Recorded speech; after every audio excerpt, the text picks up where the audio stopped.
So again, I'm here to present the town manager select board budget. I'll start from the bottom and work my way through the budget. So as you can tell that we have a total decrease of our budget from last year at $4,934. And so I will explain in detail how we arrived at that decrease. So I'll start with personnel. You'll see going on the first page that we had a decrease of $35,485,000 in our personnel line item. So some of the primary drivers behind that decrease, first and foremost, we historically have had a licensing agent, Lisa Johnson, has always worked out of the town manager's office as a licensing agent. Through a number of iterations of reorganizations and realignments. The most recent one was last year, we moved Lisa's position over down into inspectional services under Mr. Jason Silva. So to us, that made sense. She issues licenses and permits. Department of Inspectional Services issues a license and permits. So this is kind of a one-stop shop for all of our businesses. So because of that, we removed that position from the budget, and you'll see that reflected in Mr. Silva's budget. However, one area we did increase, it's under the only new initiative we have this year. So Connor Anderson, as you all know, has been our public records access officer and archivist since 2017. And that's been his primary function. So as you all know, over the last 3 years, I've been trying to find areas of weakness and try to shore those up. And one area of weakness that we've always had is not having staff to focus on two different areas. One, to provide professional staff support to the 1749 Courthouse Museum and its committee. The Literate Schoolhouse is a historic structure and has a committee. And then kind of the historical aspect of the work that we do. As you all know, we have a lot of historical artifacts here in town, and no one's really paying attention to it. And I remember a conversation I had with Bill Cohen back in 2022, and he had said to me, he said that someday he's going to retire and he's not going to be around to handle and manage kind of the historical inventory. So last year at this time, I approached Connor Anderson. I said, listen, we need some support on the 1749 Courthouse Museum, and he took that on. And then because he's been so successful at that, we've expanded his scope of authority. So now he represents the town in anything that has to do with history, historical archives, inventorying, and then supporting those committees I talked about earlier. So because of that, we are proposing to reclassify his position from an A6 to an EM4. And so what does that mean as far as the budget? It's an $11,900 increase for him to take on that expanded role and responsibility. I honestly believe could be 3 to 5 years that that role expands so much, we may need one person just solely dedicated to that responsibility. But we don't have it. We hadn't had anybody to support professionally our 1749 Courthouse Museum and our Literate Schoolhouse in particular. And so he's taken that on, and he's been doing it for the past year. And we haven't done anything to adjust his salary accordingly. So that is the primary driver behind the salary changes. There was some contractual things around vacation earned buyback, which is an increase of $14,000. And that's mostly contractual. That's in the personal bylaw that all staff, if they have some vacation time left over at the end of the year, they can buy that back. So that was a $14,000 increase as well. So that's the personnel changes. So moving on to the equipment line item, operations line item. I'll just go through some of the changes just so you understand what Silvio did with this part of the budget. As we tried to look at the historical outlook, and if we could make cuts, we made cuts based upon history of expenses. But then at the same time, just realigning how we do business. So the easy one is you'll see a reduction of $10,000 in legal services. Where is that? I'm missing that one. It's in the middle. 530500 legal services. Right, here we go. So you see a reduction, $10,000 there. So the net zero on that is we then move $5,000 from that reduction and put it under appraisal services. So normally in the past, we would just pull, if we need to do an appraisal, we would pull from legal. But what we wanted to do is start to track our expenditures appropriately. So if it's buried in legal, we would never see how much money we're spending on appraisal services. So we created that line item using legal money so that we can track our future expenditures appropriately. We also did the same under title research. So as you know, depending if we're going to acquire land, we have to do a title search. And so we took $10,000 out of legal services and created a title search line item, again, so that we can be very clear how we're spending money in the future. What we may find over the next 4 or 5 years is that we're not using any money in title research, and so that would then suggest that we need to reduce that line item. Right now, the way it's built, it's very difficult to pour through all of our legal expenses. But so those 3 changes are just a net zero proposition, so no effect to the bottom line. What you will see, and I'm going to go back to the top, so I'm jumping around a little bit, on the purchase of services, you see a 8450 increase to the budget. And so what we did is we looked at some of our ordinary expenses, and we tried to bundle those all together. So the archivist needs approximately $500 for supplies. Given a communications coordinator, we never had a budget, and we never had a communications coordinator, so we never had a budget for this position. So we are recommending $6,000 so that we can go ahead and print the quarterly magazine. It's about $1,500 every quarter. And that constitutes about 250 printed books. We distribute those at the Cal, the library, and here at town meeting. At town hall. And then we with some kitchen supplies, $750, and then plaques and awards and other recognition about $1,200. So as you've noticed over the past year, we've been trying to be very public with, some of our events. The Matt Military event was the most recent one where we try to recognize whether they're elected officials, they could be community members. So there was one member who rallied the community on this bucket challenge. Right, and so that if we had money, I talked to David Golden, we would have loved to bring him in and give him a key to the town, right? For his commitment to this community. So that's just something there that we're trying to do, be more public about how we recognize folks for the work that they do in this community. And then I'll slide down to our history, again, looking at the history and the expenditures there. We reduced that line item by $1,500. And then the other big change to this year was that we increased the town celebrations line by $10,000. And so where did that money go? And we increased our contribution to the 4th of July parade by $5,000, and we increased the Thanksgiving support by $5,000. Last year, we increased the distinguished visitors support from $5,000 to $10,000. And so we're just kind of following that. I can tell you right now that the chairman specifically asked that we contribute more money to those 2 parades, especially given collective bargaining and the increased cost of detail and overtime. The cost of running these parades, certainly increased. And I would defer to Lynn, but I don't know the last time we've increased that line item with town celebrations. It's probably been quite some time. It's been pretty constant for a long time. So. And the money primarily goes to them to pay for police details, but increased security. It costs them much more.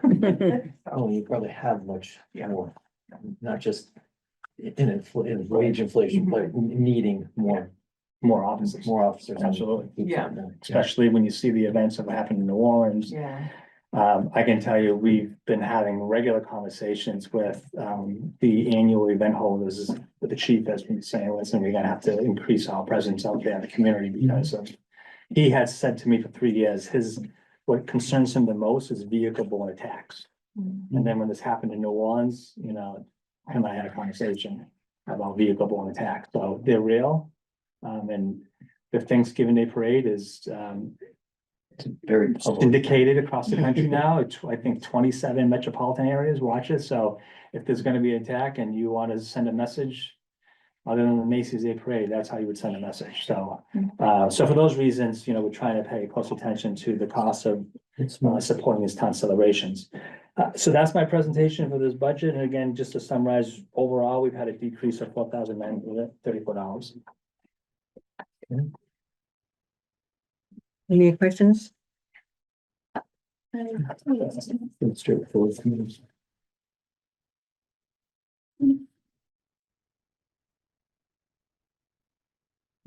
It's Connie gonna come in for the 1749, you're doing it, okay. Okay, I have a question. We've moved licensing staff to inspection services. About how many employees is that? That was one employee. We moved one FTE, Lisa Johnson, from our department over to inspection services, So just the one, just that one. okay, And so when Jason presents his budget, you'll see Okay. that reflected in his budget, they actually gained an FTE in this process. It's in there. I have Okay. a question on meetings, education and training.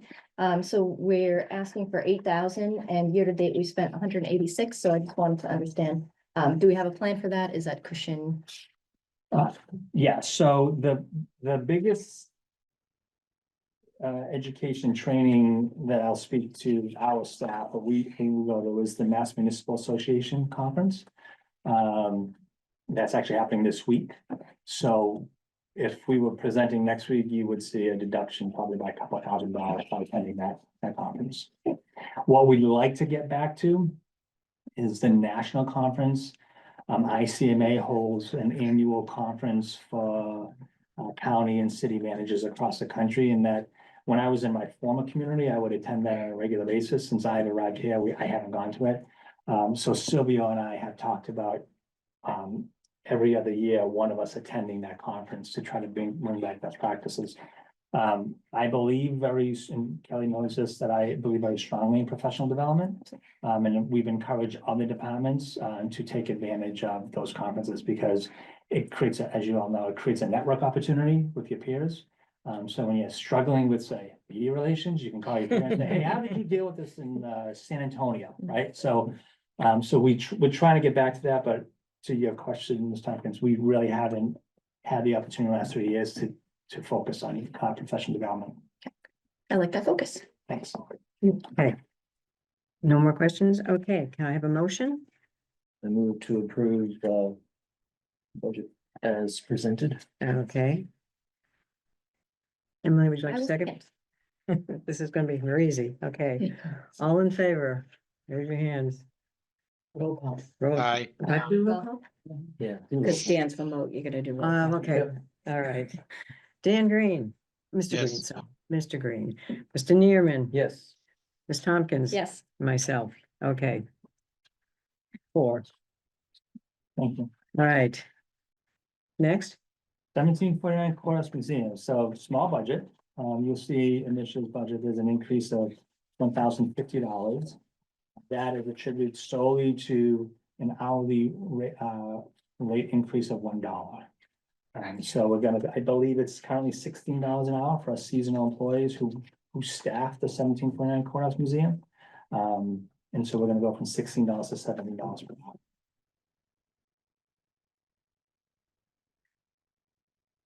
okay.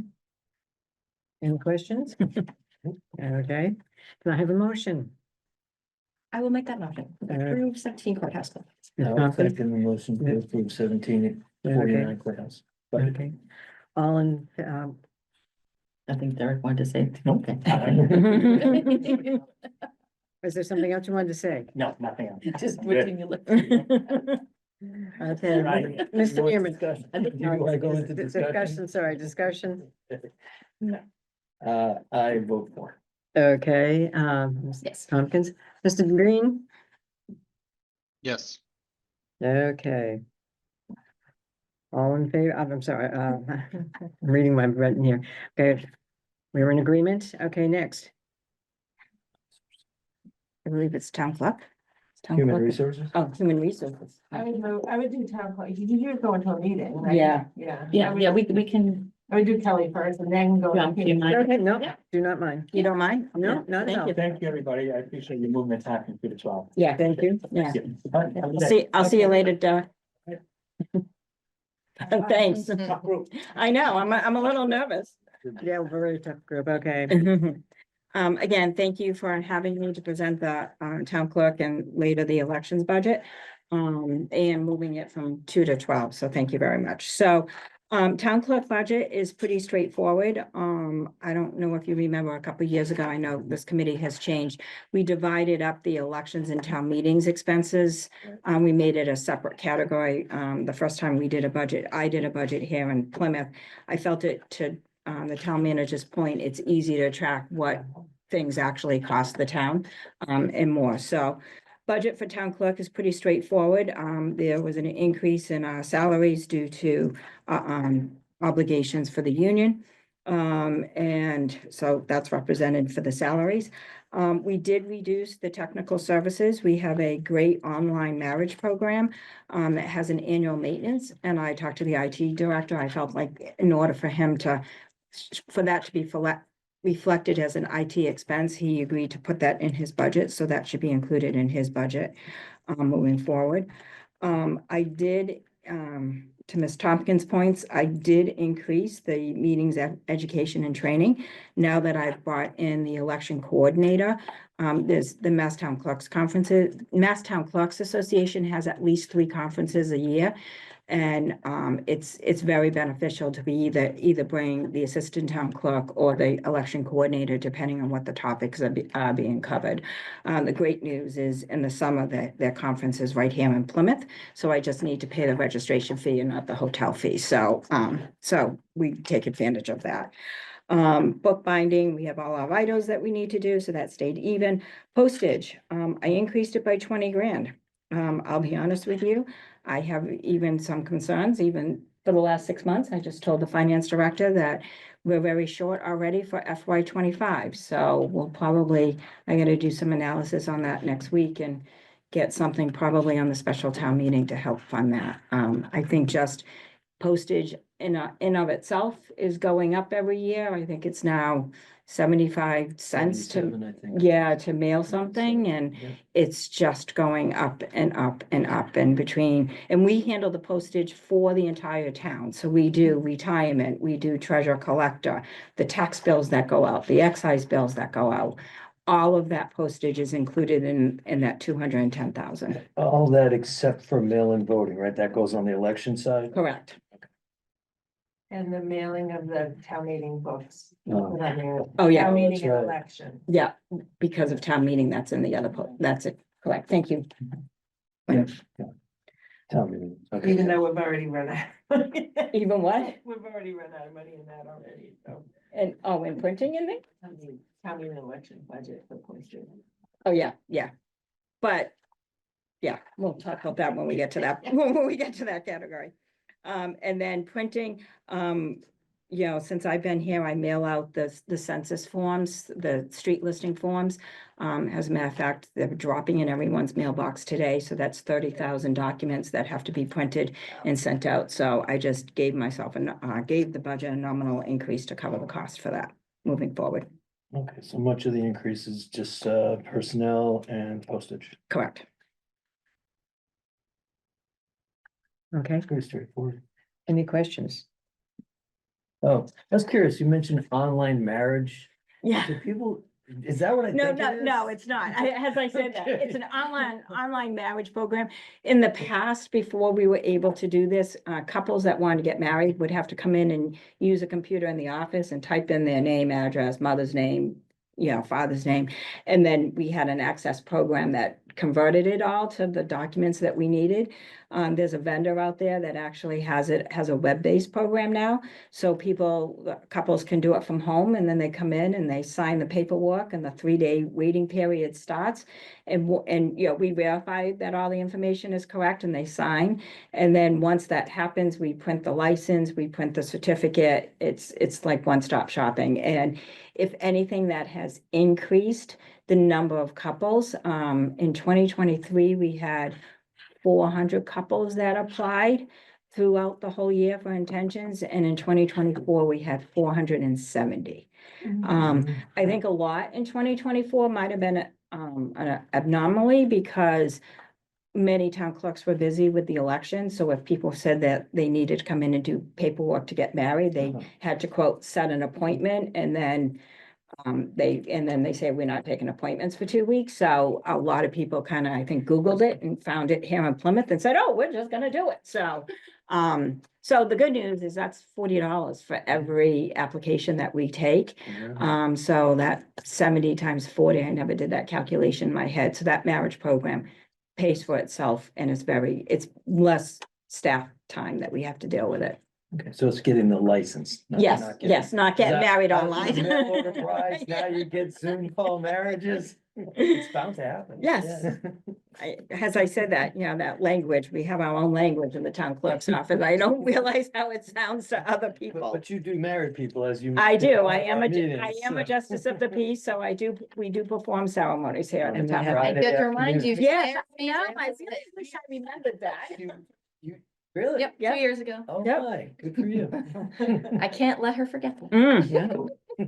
I keep forgetting it, but thank you. Question for you. Since there's a lot of mail-in ballots Mhm. now and people aren't going out to vote, Mhm. is there a way we can find to save money by doing that? Do we want to That's save at that the question election. for the That's the elections election. budget? Okay. I'm sorry. I'd be happy to answer. I will answer that Okay, question, yes, but I well, figured, Let's wait till we get to. Okay, all right. Okay, motion, So moved. okay, I'll second second. the motion to approve the town. clerk's okay, budget. discussion. Okay, all in favor, Mr. Green. Green, Yes. Mr. Neerman? Yes. Yes.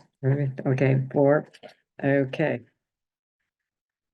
So I feel like I should go like the town manager did and start from the bottom, and that elections and town meetings is pretty much $170,000 cut. And that's because we went from 3 elections to 1. So I am for one, very thankful for that. So,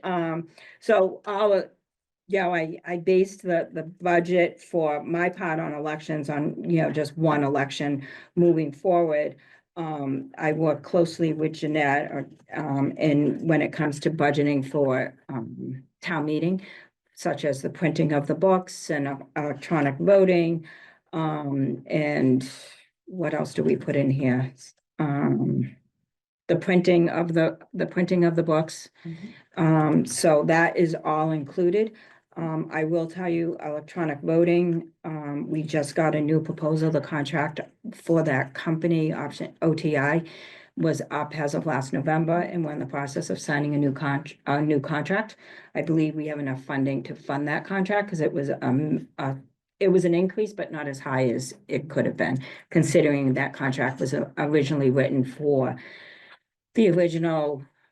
How many town meeting members before we had 162? 135. 135, and now we have 160. 9 Yeah. versus 18. Right, so, and in the contract, I don't know if anybody remembers what happened in October, that he wasn't able to come back that Monday night, and it caused some concern if we had to adjourn. It is written in the new contract that he's holding those dates for us. So, for the next 3 years. So we'll be in pretty good shape for Option Technologies. So, any questions before I talk to Gail about her, Ms. Butler, about vote by mail? Yeah, so the printing, went up by 11,000. Printing went up by 11,000. More printing or the cost of printing? Or I both? think what we also budget for is potentially if we have to have another town meeting. So we budget for 2 town meetings, and then there's like a cushion in here for if we have another town meeting, or quite possibly if we have to have a special election. Like we did. There's always a chance for that, so, Okay, so that's you're planning ahead. Correct. Idea. Right. Okay. It makes sense to have that money in there, because then, it doesn't prevent an election or a town meeting from happening. I was very thankful there was that money when the NIP ban happened, because absolutely. I didn't have to come to you for a reserve transfer because I didn't have the funding, so And it costs quite a bit from where. it was about 50,000. Yeah, it's not cheap to have an election. Yeah, especially a one issue election. Yeah.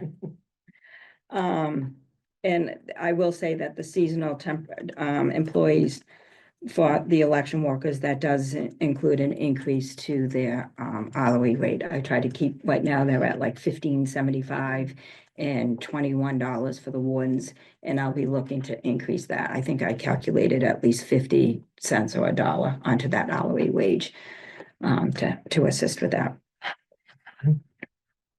Okay, So, vote by mail, it's a huge, it's a huge expense. I can say for the 2024 November election, I had 23,000 ballots in my office before election day on November 5th. 100,000. 23,000. And what percentage of the total That- outstanding votes was that? That was 53% of the Registered vote. voters? Yeah.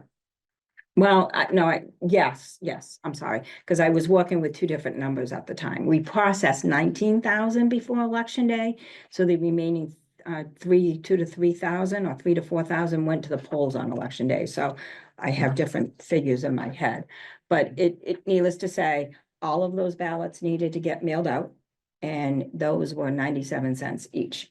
Mm. So now I take that back. Don't you get bulk rate? No, it goes through the postage You don't machine. get bulk?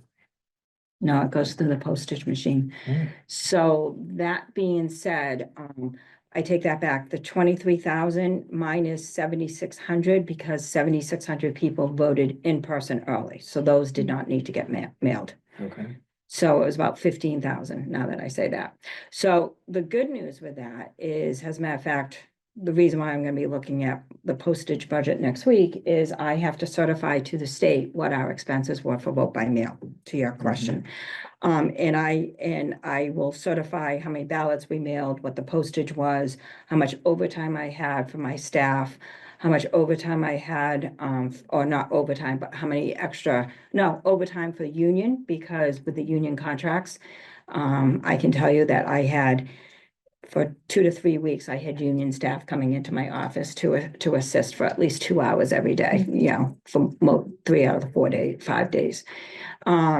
So it pays for that. It pays for the election workers that came in and helped, pays for the election that helped me manage the vote by mail, all the ballots. And it also paid for the staffing of the early voting that we did for 14 days in 2024. And this also includes November and September. Okay. So I'll be working through and getting through all of those expenses, and I'll certify it to the state. Luckily, the state auditor has declared vote by mail an unfunded mandate by the state legislature, so we get money back from the state. So for March, I think we got 23,000 back. Yeah, I think it was 23,000. I can tell you that for the local election that we had in May, we got $5,000 back, because it includes the postage, and especially the local election in 2024, we knew was going to be very expensive because all the postcards went out. So in February for the March primary. So it ended up costing, we knew that we would have, I think we mailed out 9,000 ballots for the local election. And if you think about it, we don't even get 77,000, we get about 8,000 people to vote. So we almost mailed more ballots than we usually have. But we knew that because of the postcards. So that's why we already got the May money back as well. I believe that was like around $5,000. So there is a financial incentive to have more mail-in voting. Sure. It's being reimbursed. Yeah, because we get reimbursed for the postage, but it's kind of this go around, and I'm gonna be tracking how much we're spending versus how much we're getting back Mhm. from the state. It's just been fairly new that we got some money back in 2022. And it was just mostly postage, but we did a new claim or a new determination with the state auditor. In all honesty, I give the town manager a lot of credit, because I'm very heavily involved in the association, and the association wanted local elections to be also declared an unfunded mandate because they didn't originally. And I wrote a letter to the state auditor asking for determination, and another town clerk did, and the town manager spent time with me, and we talked about what it cost. And they came out with a 10-page document, and now they're reimbursing us for more things, like I bought a nice cage that I call it. It's a thing on wheels that I can lock up and all the ballots get organized in there. Cost me about $1,300, and I'm gonna submit that as a reimbursable expense because it's pertaining, I wouldn't be able to do vote by mail if I didn't have that equipment. So, and we also got, speaking of which, last year, the town meeting approved a printer that allowed us to print the addresses directly on the envelopes, which was huge because that would have been 30,000 envelopes. It's stickers that we Yeah. would have had to do. It was insane. That being said, we were able to, when we did the certification for March and May, I put that in there and they reimbursed us 95% of that lease. So if you look under department expenses, it's reduced by that 5,532, because we took the funding that they gave us to reimburse it and we put it in an account. And when I'm getting the bill every quarter or every half year, we pay it out of that account.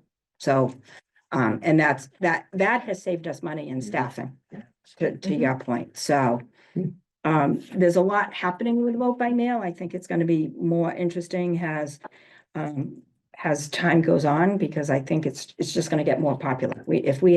I think we calculated in 2022, it was almost like a 50-50 or a little bit 45-55, 45 early, 55 election day. This time it was over 50%, and I think more and more people are just gonna take advantage of it.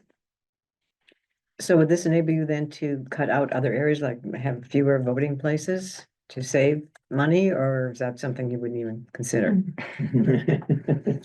Boy, Yeah. have you been hearing something or No. something? No. I actually have a I'm going in front of the Board of Selectmen on February 4th. This is, if we could keep this I will on the do it. QT, on February 4th to talk about consolidating polling locations, to save some money, That'd be like ongoing going forward or just for this year? ongoing, going forward. Just because, police details alone, getting Oh, 14 gosh. police officers out there for a 13, 14, 15-hour day, it's taking them off the roads. And, I appreciate having police officers there, especially with the environment that elections are under right now, but it's detrimental to the public safety because they're not on the road. So, Right.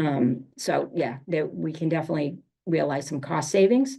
There'll be some expenses up front, but I think based on the proposal, and it's all up to the select board. The select board determine the polling locations. It's not even me, so And no Okay. change to precincts, just the location. just the location on where you go to vote. Do you think at some point we'll be able to vote by computer or our phones? I mean, it seems like everything else is being done that way. Do you think they can make it secure in one person, one vote? No. I don't see that happening anytime within the next 10 to 15 years. Mm. I could be wrong, but everybody wants a paper trail. That it would be very difficult to do something like that without a paper trail. And then if you ever need to do a recount, and let's face it, I had to do the recount in September. So you can only do the recount if you have a paper trail. So I don't see Massachusetts doing anything like that anytime soon. Okay. Thank you. Yeah, did I answer your question? Yes, I did. Okay. I really didn't know. I was just, when Yeah. I was looking through this, and I'm just talking, I said, gee, Yeah, I right. find it so easy just to fill out the form, mail it off, and don't even think about it Right. again. And then it comes back and you vote and you send it in and yeah. It's- it is. Piece of cake, it's, although I've heard a couple of, I don't happy unless I go in person and Right, vote. and we will always have that, vote by mail and early voting will never, I firmly believe in my 24 years will not increase voter participation, but it will increase how people vote and give it the convenience of the voter. And since my whole world is elections, if I can make it convenient for the voter to vote, that's my job. One, it allows disabled people and people that don't have cars and can't drive it, or people that work that whole day or whatever, it just opens the opportunity. Exactly, Not that the participation is any better, but the opportunity is there. exactly. How does Plymouth compare to other towns Mhm. with their voting record? Are we? Percentage of I voters. would say we're right around what most towns have. I will say vote by mail. It's funny that and I don't mean to hold up everybody's time Sorry, here. sorry. Vote by mail, they did send out a stat, the end of October. That said something that they had, how many were requested, how many were mailed, how many were returned. It included both mail and in person, and I took the ones that were returned and sorted it by, greatest, and we were number 5 in the state. Boston, Worcester, Cambridge, Newton were the only 4 above us. And on a side note, those 4 cities have total different election divisions. They have people that just will do elections. And so my staff was doing that as well as all the town clerk stuff. Very good. I'll give us a little bit of a kudos there. Absolutely. So, so we're precinct 15, one more note, precinct 15, which is Pine Hills, they had a 67% turnout before election day. Well, it's because you were Before there. I election. saw you there. You did see me there before election day. Wow. So that is the precinct that I give extra ballots to, we give extra staffing to, we give extra everything when it's precinct 15. This time around, because luckily we were able to track it, that I saw that they were at 67%. I'm like, nope, we're taking staffing away. We don't have to send as many ballots. And it was a quiet, calm day for that precinct, which normally it's a little bit crazy. So It is doing. yeah, so it was previous interesting. Elections, the line has been pretty long. Yeah. I miss not doing it in Pine Hills though. Yeah, I don't miss. I Just miss- mail in, it's fine. Well, no, mail-in, yes, but it was, I don't miss. it was standing in so, it was fun to go there and see, I mean, anyhow. line. No. Yes, Yes, yes, yes. but don't tell people how good we are because the rest of the town doesn't like Pine Hills, so. My autistic 25-year-old wanted to go to the polls, so I dropped him off. That was I my- saw him. I know, I was hoping to convince him that he could come to town hall. I tried. I know, I did tried too. everything. Yeah, you did it too. No, he just wanted to see it in action, and Yeah. I don't blame him, he's No. 25. Yeah, good for him. Yes. Okay, do I have a motion? Motion to approve the the elections and town meeting Look budget. at that one. Okay, Second base. seconded, Pick okay, up my stuff and leave, but. okay. Any conversation? No, I'm gonna mail in my vote, so it might take. a Okay. while. Okay. Mr. Green, Yes. we're taking votes, sorry, we're taking the vote. Yes. Selridge, Thurman, okay, 4, thank you. Thank you very Thank you much. very I And appreciate. I won't say a word to anyone. Yeah, well, it's coming in a couple of weeks, This so. meeting is being recorded. Oh, yeah, that's. It'll be on that. Well. Oh, That's gonna get on the agenda. It will probably be on Probably the, after your meeting. yeah, it will probably be on the agenda. Just tell Jackie to come in anyway. I will. Jeanette can do something and Yeah. erase that, so. I cannot. There'll be no tampering with the taping. Hi, everybody. Hello. Thank you. Director of HR, nice to meet you. What am I doing? Okay, we're going back to HR now. Yes. Let's take it with you. Oh, okay. You wanted to, yeah, I was like, back to HR. In the savings, that's not bad. Yeah, definitely. Right. Okay, welcome, Thank you. Jackie Fernie. Yep. I'm Gail Butler. This is Steve Newman. Emily Tompkins. Emily Tompkins and what's his name back there? You forget every time, Gail? Dan Every Green. time, Dan. Wait till she's chair of our committee. She's gonna Yeah. call- What's his name? And Yeah, you all know I get enough of Jody that Walken, already. And I'm sorry I didn't do Jody, yes. I try. HR Very director. hard. So Jody's our assistant director of HR. Okay, thank you. Yes. All right, Jack, All right. where would you like to start? Yeah, so I'm just gonna start out, as far as our budget goes, for wages, we had an increase of $2,223. That was due to staff changes and contractual obligations. As far as our operating budget, we did have an increase of $18,700, again, due to contractual obligations and also select board and departmental goals. I guess so to start, I'll just go through what the increases were under the operating. We did have under technical services line, we had a $2,500 increase. We have a contract with a program called DocuBee. And DocuBee handles all electronic signatures for our paperwork. So we use that for all our new hires and any kind of other documents we need signed interdepartmentally. Because of that, we do pay for professional hours. They give us a certain amount of hours we can buy, which we're using for the $2,500. And that's not only accessible to our department, but if other employees want to use DocuBee, they can use some of our professional hours for that. The biggest increase we did was to the staff development line item, and that's also part of an effort to meet the select board's goal for retention and recruitment.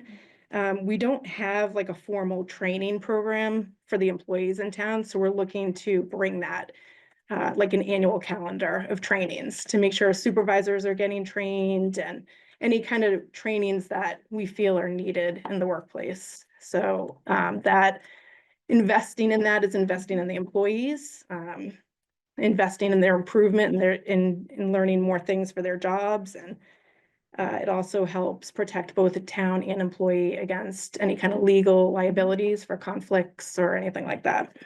So are you currently outsourcing staff development or just not doing it? Yeah, I mean, we don't really have anything we've been doing for training. So Yeah. under our insurance policy with Maya, so it's a lot of cities and towns participate in that. They do provide a lot of like training for supervisors with regards to you know, Handling. harassment in the workplace,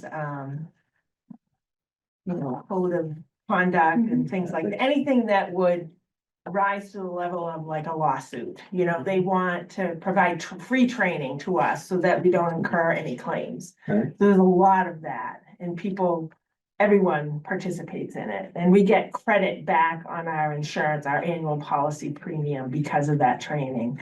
And they've really stepped it up. Like a lot of the departments are doing really well participating in those trainings, but I think we could, you know, go beyond that, you know. Yeah. More And like that's what it's more specific like professional. looking at things policy. We're looking at best like practices and hiring Yeah. employees or a lot of, classifications, Right. HR handbooks. yeah, Well, those and like types of- leadership training. Yeah. How to be a And better manager. MCAD training, all sorts of different training. So Conflict management. and some of our employees are customer facing, so like a customer Yeah. service type of program, things like that, just Okay. a little bit Yeah. beyond what. Maya And then if any, offers. you know, we can always look into, eventually the plan is to start surveying to see really what everyone is focused on, what they would like to do. Mhm. And we can start growing the program to start doing more. I don't know, maybe they need some computer training or something. We can Excel. figure out how to exactly Yeah, Excel. advanced. Like figure out Advanced how to Excel, do different yeah. trainings like that, but we need to do something. Mhm. We want to show everyone, we do invest in our employees and to Mhm. retain them.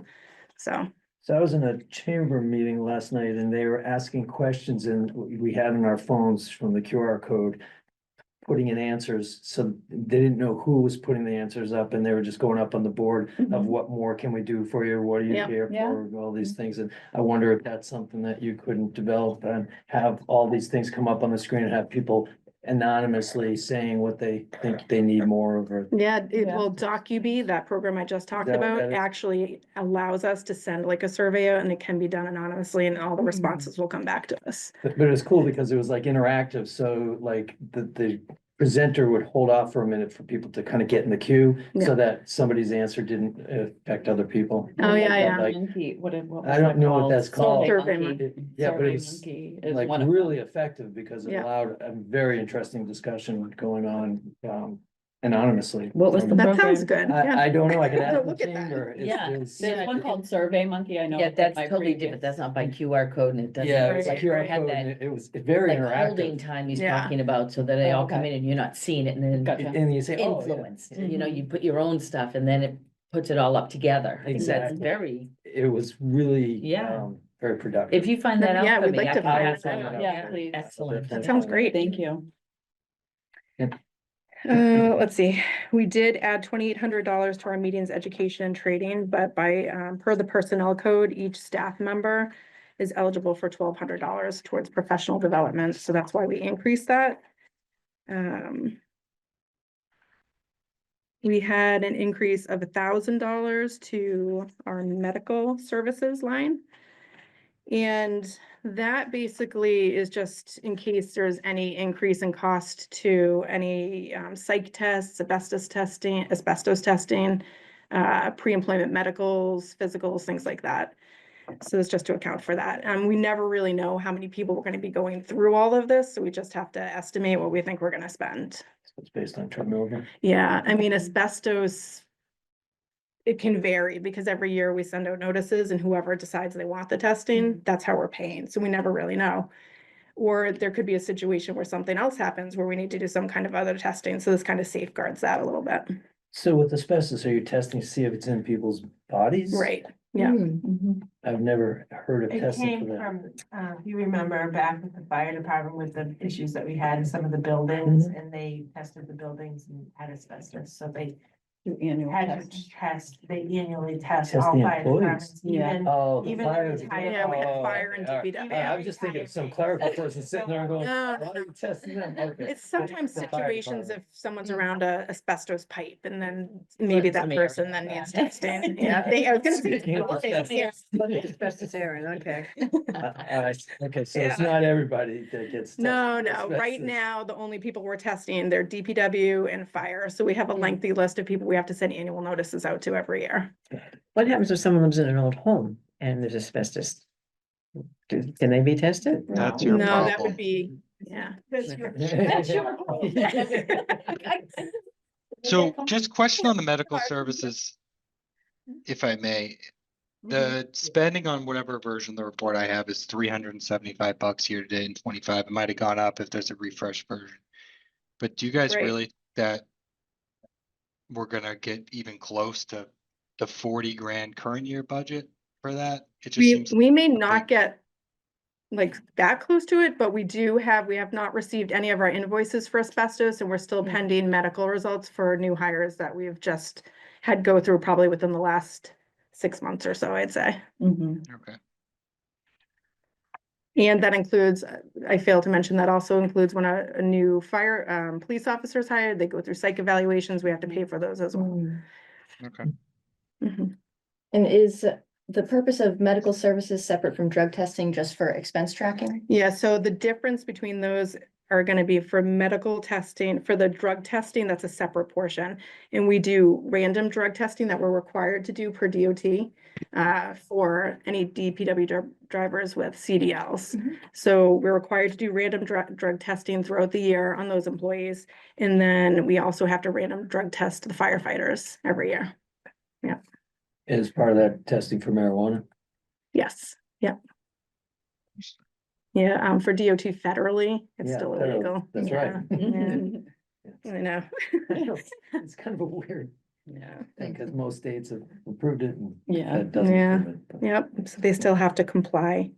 that's good. As far as employee recognition and gifts, that's the next line we went up by $2,000. There's an increase to that, and you probably see we didn't spend too much of that recently or within the last year. I will say that in April, that's when I took over as Director of HR.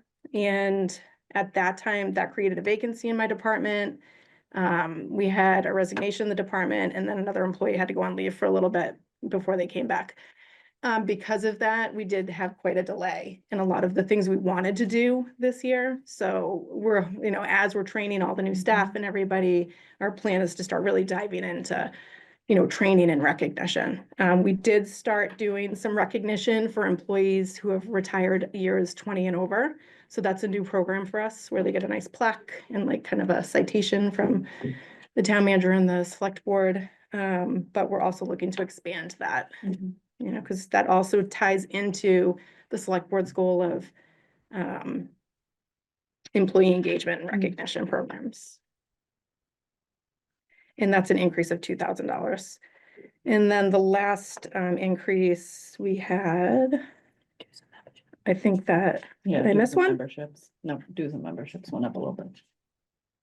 Dues and memberships went up by $400, right? Mhm. So, sorry.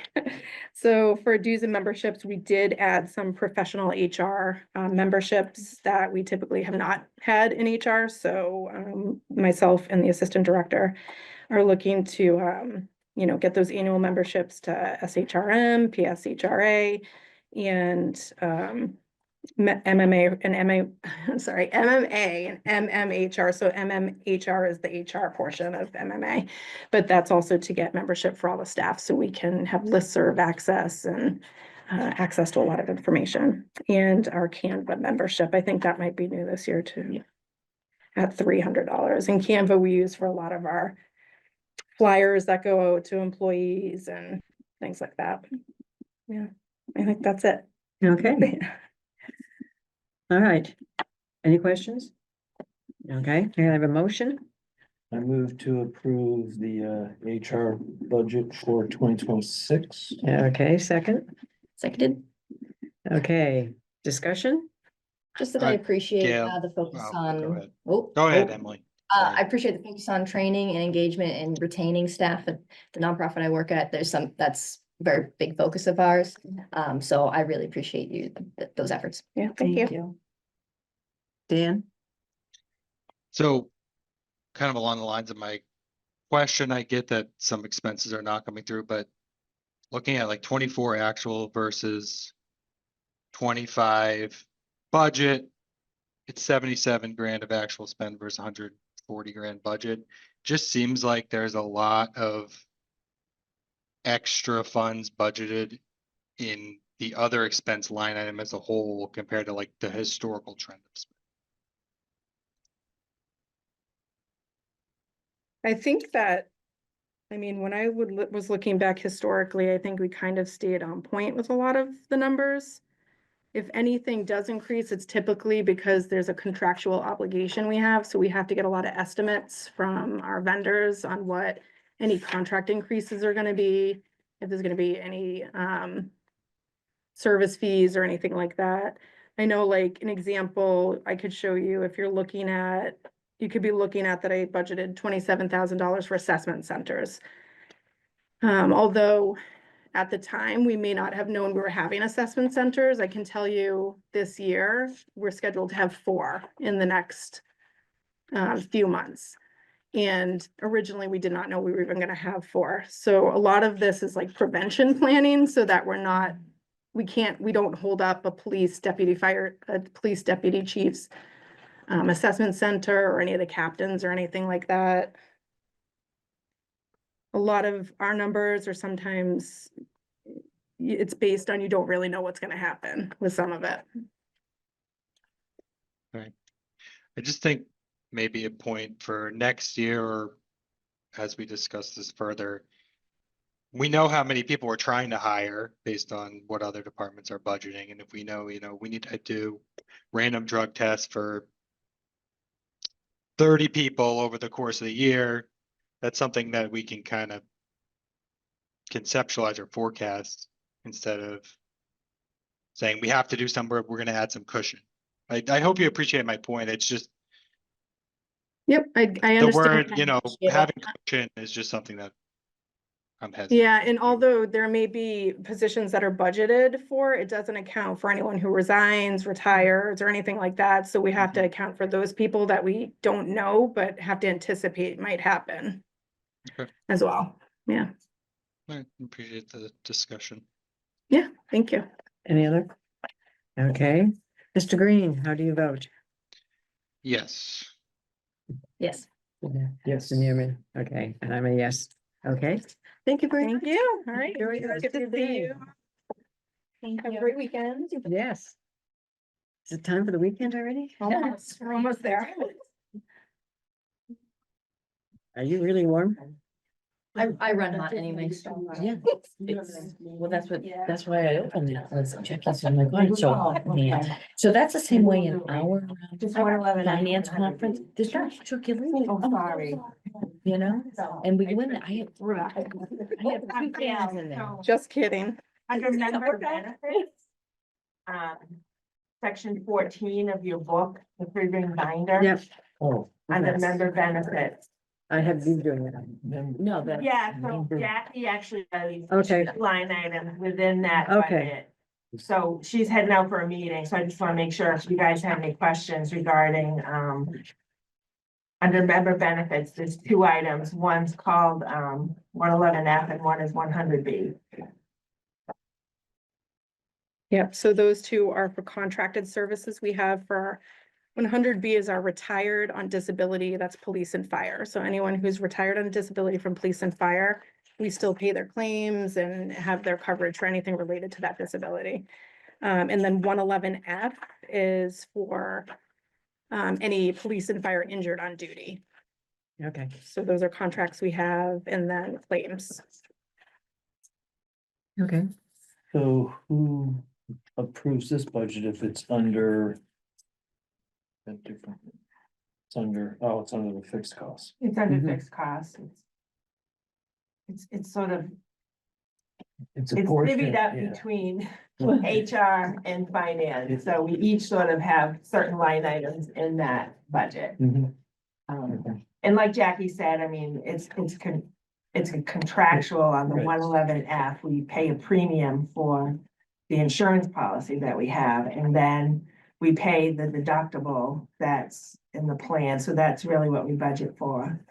And then on 100B, she budgeted for sort of like a consistent average of what we pay on 100B, but sometimes you never know what might happen with a retiree. We've had times in the past, we've had to go back to town meeting for a supplemental appropriation because of a particular claim.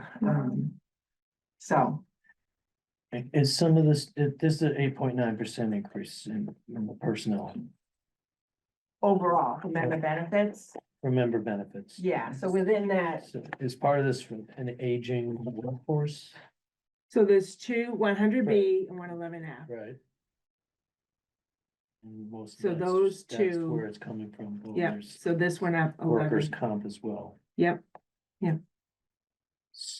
So is this because it's more claims or claims are more costly? it's the increase in the And the premium. premiums have gone up? Yeah, so Yeah, the increase in insurance the premiums premium, Gone up yeah, across the board. pretty Yeah.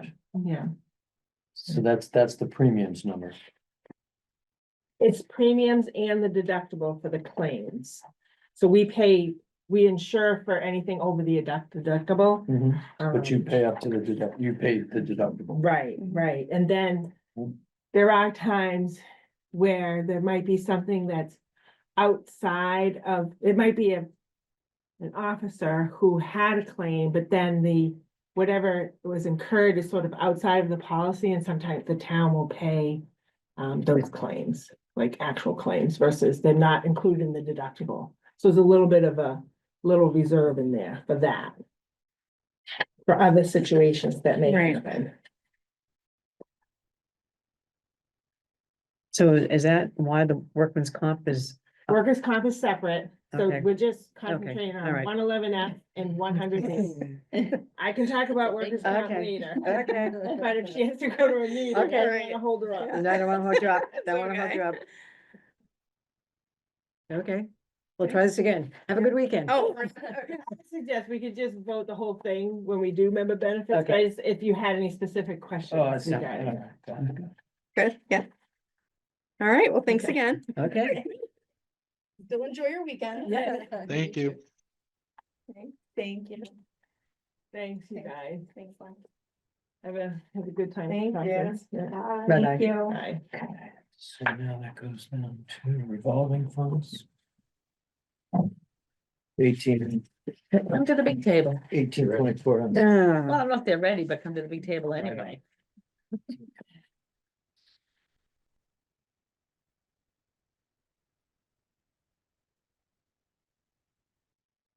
okay. It's supposed to be Mr. Silver. Okay. Gail Butler, Steve Neerman, Emily Tompkins. Ellen Tompkins, and I think that's Dan Green back there. Thank you. Just to introduce, I'm Jason Silva. I'm new to the budget cycle. So this is my first one. So forgive me if I don't have too much history with this particular budget, but I'll do my best. To kind of set the tone, our department is 17 full-time employees with about 5 part-time kind of temporary employees as well. We do about 3.6 million in revenue. That's a FY 24 figure. Hope to be more when we finish out this year. Over 10,000. very much for that. Yeah, over 10,000 permits and 16,000 inspections. When you look at our budget, I think it's pretty simple. There's just kind of 2 main sections: personal services as well as other expenses, which are other expenses are mostly meetings, education, mileage, dues, memberships, things like that. The personal services did increase 12% from last year, and I think Derek kind of set the tone for what the major increase there is. It's $120,000, and most of that I think represents a single salary aside from the contractual increases. So that's where the 11% hits there. The vacation earned buyback, which increased obviously a lot year over, but in a dollar value, it's not significant, I think, in our mind, is because employees hit milestones requiring that buyback. So that again is more or less contractual obligations. But there is that increase in personal services. When you get down below in other expenses, there's really minor and modest increases. The total is $1,071. The largest of that is $626 for meetings and education, totaling 5% year over. I think fair statement for me looking at this budget is that next year I'll be coming back with a lot more than 5% in that area. Hopefully a lot less in personal services. Likely to be a single digit number there, for just COLA and regular increases. But I do want to see an increase in the next fiscal cycle in our education. I think Derek's set the tone for a thing that's important to us as well. With a lot of inspectors, we want to be up to date on all the recent and most current things. So that kind of rounds out the budget. Again, we do have some increases, but I don't think that they're representative of anything significant, especially understanding our total revenues and collections. Most, if not 100% of these functions are to support those collections. So. Any questions? I would just say in the narrative to say that the budget will increase slightly, 12% to me is a little more than slightly. I do agree that some of this is contractual and outside of your control, but still 12% is a pretty good increase. That'd be my comment, but other than that, I mean, most of it's coming from contractual. So, and again, In the transition of that position to his office, that salary was 80 alone, almost 87,000. Right, except the lion's share of that 120. again. And the rest of it is such a small increase of the other expenses. The vacation buyback seems a little bit high. I think it has a lot to do with the position that moved from town manager's office to his office. Johnson. Yeah, but vacation buyback is an eligible benefit for everybody in the OP union and the non-union personnel that he has and the SEIU staff. So every contract has an eligible benefit of vacation buyback. They have to reach certain thresholds and, certain things have to align. And sometimes you never know if someone's gonna reach that or not. And if they have reached it, they may choose not to buy back. They wanna take the time off, but we tell the departments to budget for it. Okay, and all the vacation rolls year to year to year. It's not use it or lose it. It all depends on what group you're in. Every contract is different, unfortunately, but yeah, some of them can allow to carry over a certain amount. To a max, some earn to a max. earn weekly Then and it's you, lost. there's one annual max all the time, so you earn and lose, you earn and take, earn and take, earn and take, you can never go over a certain, every contract is different, yeah. In general, employees who have been around longer are more eligible for buyback opportunities Mhm. because their accruals are larger in Large general. faster, right. And that's kind of how sometimes numbers like this can change just Mhm. from one cycle to the next because somebody's hit those milestones. Right. Again, we may not use those funds, but if we need them, they kind of have to be there available.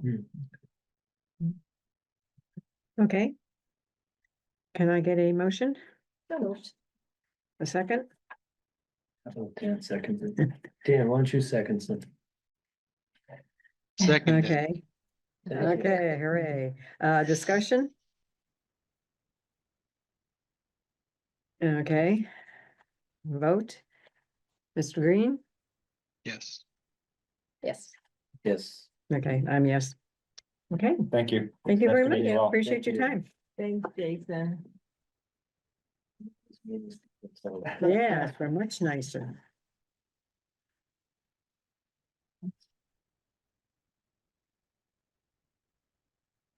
So now the revolving funds, we don't have to approve the revolving. funds, No, do we? so we put the revolving fund documentation into the 3-ring binder books for you, so that when you met with departments that had revolving accounts, if you had questions Good idea. about them.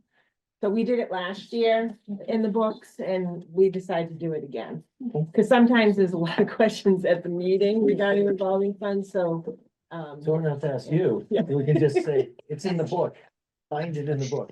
Well, So we should bring these books to every one of our meetings. Oh, please, no. no, not necessarily, God. but the subcommittee have meetings, one. cause you're meeting with the department. Should have one book. Yeah. Can we have a smaller book that doesn't have this? Yeah, microfiche. Yeah. It enables you to, as you're reviewing the departments in your subcommittee, to also recognize the revolving funds that are associated with those departments. And at that level, if you have more in-depth questions or, want to touch on it, you have more time to get into it. Not that you can't at the article level Mhm. also ask questions, but it's just relating only to those departments that each subcommittee is reviewing. Makes sense. Okay, Mhm. so let's go back to member benefits.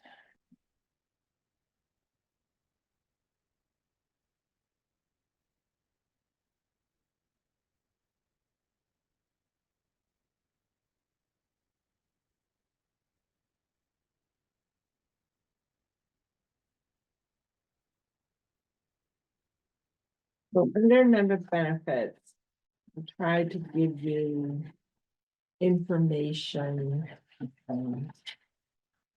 It's like that. There's a lot of like memos that I prepared for member benefits that are actually just before the member benefit budget page. Yeah, so this will start it. So this is the memo I did on workers' comp. So Tab 14. I tried to do memos on each line item and within member benefits that I sort of oversee and budget for. And we can start with workers' comp, that's the first one in there, so overall, we have an increase of 12.5%, and. So the premium that we pay on workers' comp is based on payroll numbers. And I included in here sort of how the insurance company rates us, so they. That's the page that says MIA property and casualty. Yeah. You gotta go to tab 14. I'm enforcing. So go to the very first So this is memo for. workers' comp and then right, this page right here. I shows marked all it the- so I could find it. It shows all the property casualty groups of employees. That's what I'm saying. Oh. So this is how Maya rates all of us, and this is really standard across Massachusetts, because every category of employment has a certain rating category. So like if you work, for example, if you work in the tree department for Parks and Forestry, Mhm. your rate is much higher Mhm. than the clerk, the woman working in the clerk. Personal risk. It's, yeah, exactly. So So- much of your employees are listed as clerical office employees. Yes, yes, everyone that's sort of in-house and sits at a desk. The lowest risk people. Yeah, yeah. Although paper cuts can be Yeah. kind of risky. Even though, And like, and then you start getting up to like, I mean, there are certain categories, even though you think like the library. You might think that that's not as risky, but there's gotta Books be a that fall reason for from that, bookshelves. you know, Yeah. according to, yeah. Telling somebody that their books, Yeah. those overdue fees, people can get pretty testy. Yeah, so, and then, and our premium is based on an estimated payroll, so the estimated payroll that was for fiscal 25 premium. We're always a year behind, okay? So the premium for fiscal 25s that we're paying is based on this estimated payroll that you're seeing on this sheet. So we paid a premium this year of approximately $706,000. We just got the audit results back from fiscal 24's actual payrolls, and we owe another $63,000. So that's gonna come out of this year's budget. So the budget for 26 is quite challenging because you sort of I was waiting for the audit. It hadn't come back yet. So the 706 has now grown by 63,000. And then, as you know, payrolls, all contracts have settled. So there's new salary increases for all groups. So to estimate for fiscal 26, that's why there's like a 12, I think it was, what was it, like a 12% increase overall.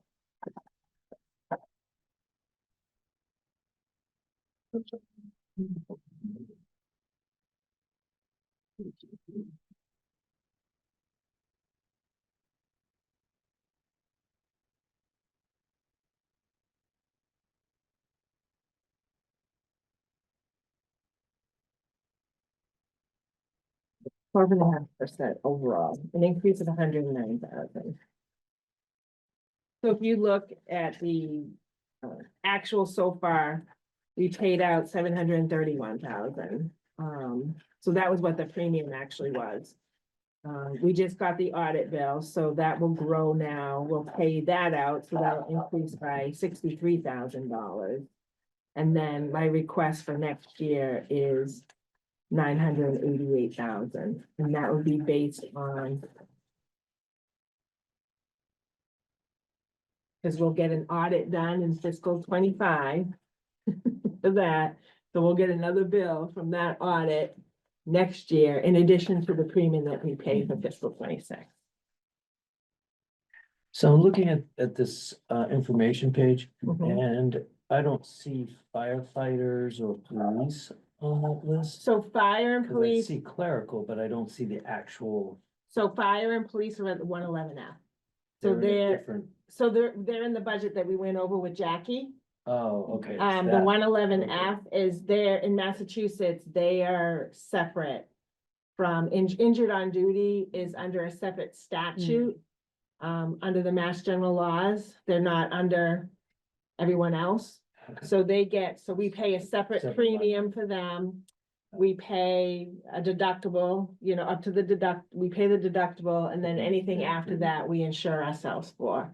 And if they are injured on duty, they still get paid, even though they're not working. So they get paid Disability income. 100% instead of 60% like workers' comp. Oh, Yeah. oh, wow. Mhm. Oh, And that's it's, huge. and it's No, tax free. Oh, it is. So extreme Yeah. benefits that your employee pays for. Yeah. I was your school bus drivers, pretty high rating. Is it that dangerous a job? Those young kids? Yeah, it's My not mom only, was a school not bus only, driver. not only No, I mean, dangerous getting car, driving, like accidents. but getting hit on the bus. I mean, there's a lot of, the school departments are highly rated because of the challenges that they have with students too. you Yeah. know? That kind of makes sense with the library being so high too, like Yeah. that direct public. Yeah, interface. Wasn't that way when we were kids? Yeah. And I'm I'm still. saying- The bus driver was not a dangerous job. Unfortunately, yeah. We walked Yeah. to school, what do you mean? Oh, that's right, 5 miles with baked potatoes. in them. Yeah, I know that works. Interesting, okay, so that, explains that. And that's why like teachers and admin, even though it's 64 Yeah, cents, it's more than your but it's clericals. more than clerical, Yeah. and it's because of that risk, you know? Ooh. And then we also get charged, so down below our experience modification, our mod is over 100%, so we, Mm. we,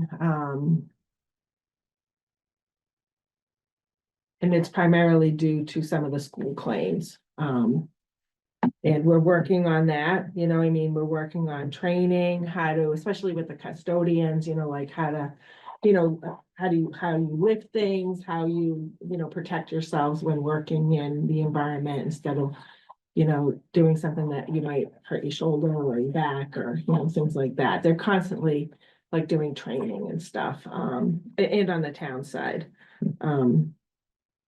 To try to get that experience modification down. You feel it's kind of high? Yeah, yeah, yeah. And then, and because of that too, we get the ARAP surcharge, so they're Right. charging us another Oh, 4%. Because you're over 100%, Yeah, or over 100. yeah. Wow, So if we can get it down, then they don't charge us that. yeah, that could be a good savings.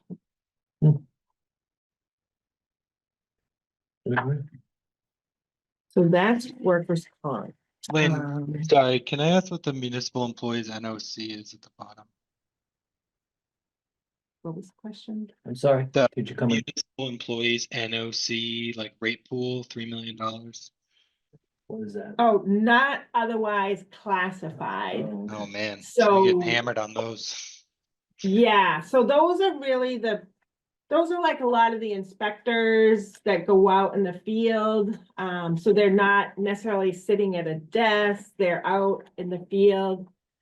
You know, the listers, the building department inspectors, you know, some of the DPW, some DPW operations, things like that. So they're just not otherwise classified in these other categories. Okay. They're hybrids. Yeah.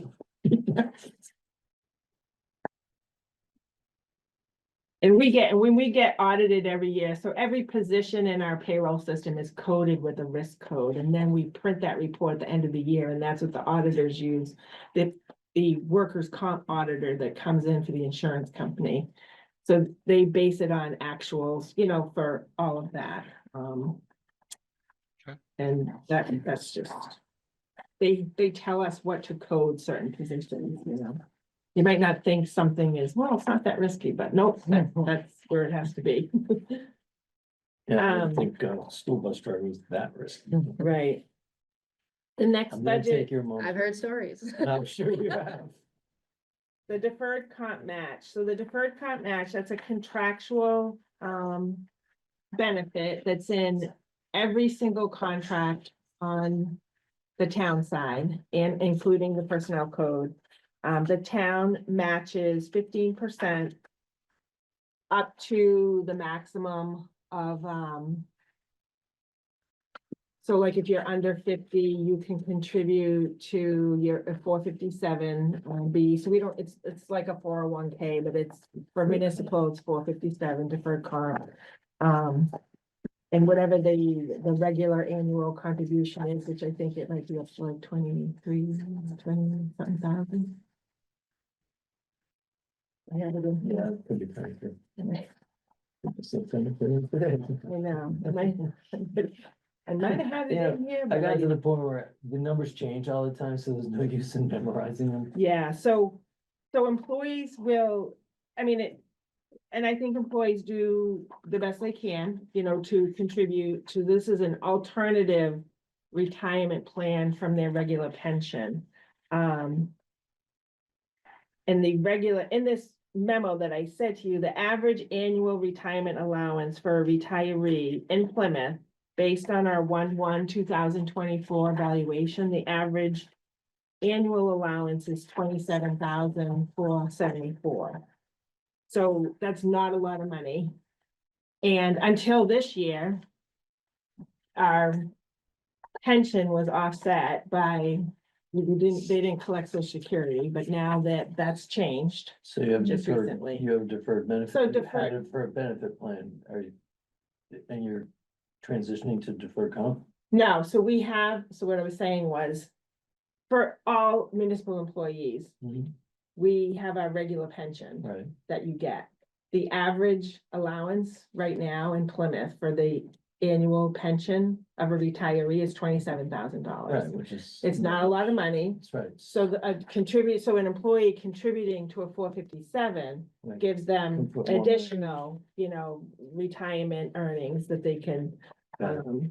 do, but obviously they have to contribute themselves, and if they do contribute themselves, then the town will match the 15%. 15, so it's Yeah. not like a 401k Right. match. And we have a lot of Many, participants. You do, Yep, so there's a graph here in the memo that over the years, the participants, we have probably about a little over 350,000, maybe 370 participants.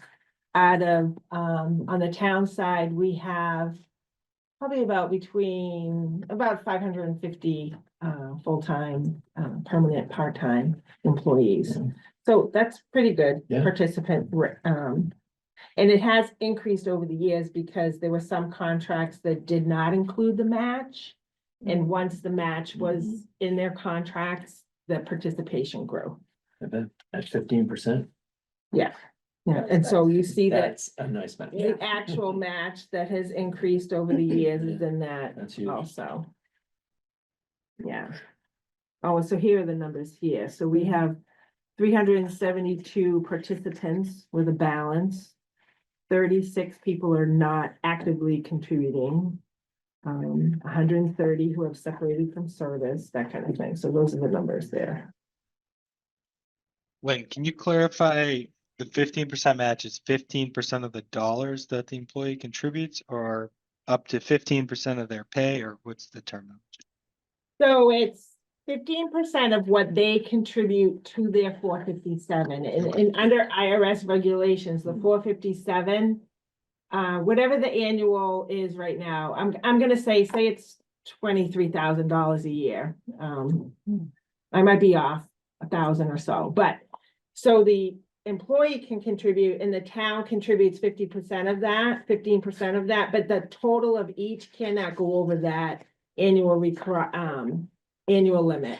Yep, okay, thank you. Yeah, and then if you're over 50, the employee can contribute more. Catch it. But the 15% will be capped at the annual, regular annual contribution. Okay. Okay.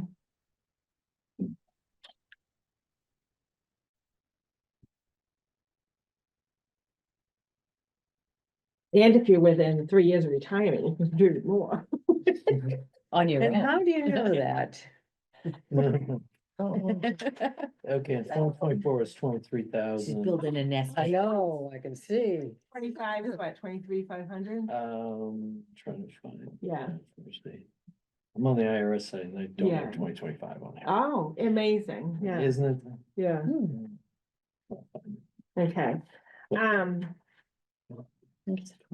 more questions on deferred comp patch or, okay. So the next line is the employer Medicare. So we don't pay into Social Security, but employees do pay into Medicare. And whatever this line item is the employer share of the Medicare. And it obviously grows every year with salary growth and that kind of thing. 23.5 23.5, okay, so it's close. plus an additional 7,500 for employees Be over 50 and over, but now they have a 60 to 63 catch up Yes, too. and we're doing that one And that's too. 11,250 on the 60 to 63 catch Yeah, up. yeah, it's just another payroll deduction we have. I know. And if you're within 3 years, Yeah, that's right, okay. Yeah, but the 3-year one, you have to calculate over the lifetime of contributing what you didn't contribute. I just went through this, so. Oh, so it's a different, it's a You have to difference. calculate what You contributed. so they determine what you could have contributed, but you didn't. Now Okay. they give you the benefit right after, within 3 years of your retirement to bump it up to try to catch up for all those years that you didn't do it, Oh, you know? Cause when you're young and You you don't have have the family money. and all that, you know, Yeah. you gotta pay bills instead of, mhm. That is true. Instead of saving. yeah, Well, and We do. hopefully you make more as you're older than when you're younger. right, right, Hopefully, right. hopefully. That's the goal. Yeah, but it is a very nice, I mean, as Jackie said, the town has they've always had this program, but they've sort of limited it over the years to certain groups, but they've added it to all the groups now, and I think it is sort of a carrot to try to, encourage people who are, looking for a job and, Yeah. keeping them, so. Benefits. Cause not a lot of cities and towns actually offer that. Well, you guys made a presentation last year about salaries versus benefits versus the surrounding towns. Mm, And I believe our benefits plans were richer than most. mm, mhm. Was that your? That's what I takeaway? remember hearing. Salaries weren't, but the. Yeah, salaries Yeah. weren't, but they made it up in Yeah. benefits, but Yeah. some people don't see past the salary part. It's Right. what's in front of them right Yeah. now. Especially the younger Because ones. that's what they need. Yeah, Right. And if Yeah. the younger ones are still on their parents' health Mm. insurance until they're age 26, Yeah. they don't think about it at all. no idea how much that costs. Yeah. I know I sell the stuff. Yeah. Yeah, It's ridiculous. so that's what the employer Medicare is. So there's a 3.5% increase basically on that. We went over the 100B and 111F with Jackie. The other program that she does, we didn't actually go over this with her, but HR also does the wellness program. So that budget is actually level funded at $12,000. And I know this is one, Dan would probably think that we should cut it. And all I would say is we've had a lot of transition in the upper management over the last couple of years, and HR is basically brand new. Mm. So, and I think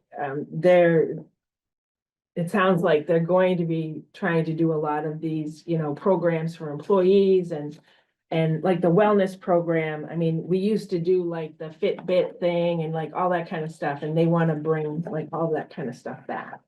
So I would say, I would recommend to level fund the budget and not actually cut it. And then maybe next year you take a look at it and see, how we did. Do you For the guys fee. get any like health insurance discounts for having that program? That's something to consider. I know sometimes it's part of the deal or. So discounts on our health insurance premiums for having Yeah, I it? know. Yeah, I've seen programs Okay. at various places I've worked where it's cheaper if Yeah. you do all these activities or whatever. Employees save a little bit of money.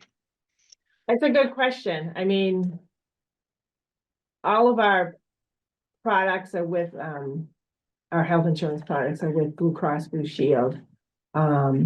And I know when we sit with them to do renewals, they talk about a lot of the different things that, we possibly eligible for. So, Well, part of that, rather than spending money on the wellness programs, they may be able to provide it because it's an incentive, like you were saying. Blue Cross does do some programs with us that they don't actually charge, Mhm. Extra for or anything like that. And they should. Yeah. It's the same as Yeah. training people Mhm. on the job so that they don't get injured. Right, The you insurance- train them how to be It's a benefit to the healthy, insurance yeah. company that you don't put in claims, and I think the same, Mhm.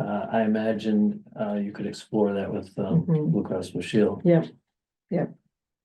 I would definitely, I sit in with Jackie when we do all that health insurance stuff, because I budget for it, but I don't, oversee the benefits and that kind of thing, the human resources does. Okay, so disability insurance, so we have a There's long. Decrease. Yeah, so what ended up happening there was we were having issues with, we have life life insurance and disability insurance with the same provider. We used to be with Boston Mutual. We were having a lot of issues with them, so we changed providers to Guardian last year. And the rates went down for LTD and we actually did sort of, we did an audit and we did an analysis and now we're basically budgeting for the number of people that are in the program. So in the memo that I provided, it just talks about like the number of enrollments that we have on the town side and the school side for both the disability program and the life insurance. Gave you some information about the premiums and what's charged for those premiums. So, and it did go down, because of budgeting for the right number of enrollments and the premium decrease on the LTD. So you mentioned long-term disability, but do you also offer STD? We do, but it's employee paid only. So through voluntary? Aflac. Yeah, Okay. yeah. All right, so your elimination period is 90 days on the long term? Yeah, if that's what it says, Uh, yeah. I don't see it, Wow. but Let's see. I don't know, somebody wanted to. Dexter Hills. Elimination period, 180 days. oh wow, that's a half a year. Who's he? And what does that mean? That means that you have to wait 180 days before you start getting benefits. Okay. So I would hope that their Do you short. know what term Dexter would Hills? Go up to 180 to cover them. Yeah, into it the does, long like term. Do you know what I don't Dexter participate in Hills? the LTD, but I do participate in the short-term one, and it's a pretty good one. It can kick in right away and it can go Eight- six, Eight days, 6 to 8 8 day months. elimination. Yeah, you can, yeah, Yeah, depending on your sickness. premium and how you want to do it. It's all up to the employee and it's Right. paid, On you the know. paycheck, voluntary. It's Is it pre- voluntary. So it's pre-tax. Yeah, so it's voluntary and we offer short-term disability, accident, cancer, it might be one Critical? other, Critical illness, maybe, yeah. loss of limb, loss. Yes, of eye. yeah, that's the accident one that we have, yeah. So we have 3 different ones, yeah. Does anybody complain about $15,000 of life insurance benefit? Cause that is. it's really So it small used to amount. be 2,000. I know, I see it for Okay. retirees. Yeah, so it used to be 2,000 and we had a police officer who died on, well, police officer and a firefighter who had died, while employed, so at that time, and this, I'm going back now, maybe, I don't know how many years ago, we strongly encouraged the premium to be increased from 2,000 to at least the 15,000.